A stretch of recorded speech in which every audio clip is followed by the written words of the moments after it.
আমি তো যে পরিমাণ সমালোচিত হই, হ্যাঁ, এটা কল্পনার বাইরে। হ্যাঁ, যেমন ধরেন একটা টক শোতে এক ব্যারিস্টার আমাকে ফেসিবাদের দোসর ইন্ডিয়ান এজেন্ট বলে ফেললো। সে লোককে আমি চিনিও না।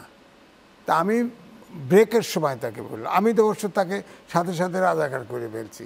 কি যে বকা আমার বিরুদ্ধে, পুরা সমালোচনা। তো যাই হোক, আমি তাকে পরে আমি বলছি, ভাই আপনি ব্যারিস্টারি করছেন কোথায়?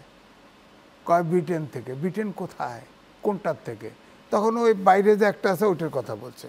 শোনেন, আমার মেয়ে বিদেশে LLM করেছে এবং ব্যারিস্টারি করেছে, আমি তাতে উত্ত্যক্ত করেও আমি কোনো অভদ্র ব্যবহার করতে, কথা বলতে শুনি নেই।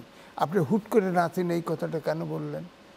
এইটা প্রশ্ন হচ্ছে। এটা এই কথাটা বলছিল সে আমার সম্পর্কে, এক হলো জানে না, দুই হলো আমাকে ঘায়েল করার জন্য বলছে।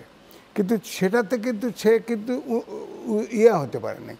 আমরা সংসদে দেখছি না কত স্ল্যাং ল্যাঙ্গুয়েজ ব্যবহার হয়েছে, কিন্তু সবগুলোই রসিকতার স্থলে। ওটা আমরা কিন্তু আবার সংসদে কিন্তু চেয়ার দিয়ে মানুষও মেরে ফেলছে, এটাও আছে, খবর আছে।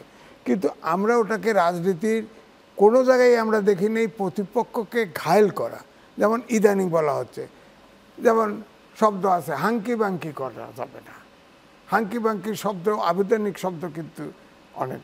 জেনোসাইড, এইসব শব্দের জেনোসাইড ইংরেজি ভাষায়, ইংরেজি অক্সফোর্ড ডিকশনারি বা থেসরাস যা বলে তাই তো বিশ্বাস করতে হবে।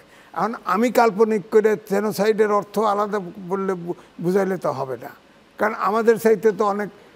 আপনি বলতে চাচ্ছেন যে শুধু অশ্লীল ভাষা না, ভাষা ভুল অর্থ ব্যবহার করা হচ্ছে, ভুল অর্থ ব্যবহার করা হচ্ছে, না বুঝেও করা হচ্ছে।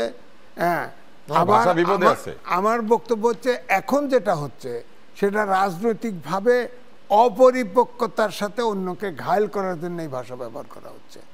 হ্যাঁ, এটা কিন্তু ইসলামে কোনটা অনুমোদন করলো বা ডিকশনারিতে কি অনুমোদন, কালচারে কোনটা অনুমোদন, এটা দেখা হচ্ছে না।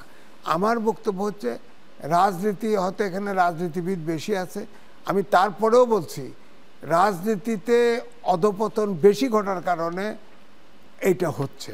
এখন যে অস্থির রাজনীতি, ধরেন অভ্যুত্থানের শক্তিগুলো দ্বিধা বিভক্ত। এখন দেখেন একজন অপরকে ঘায়েল করার জন্য এই বকাবাজি হচ্ছে।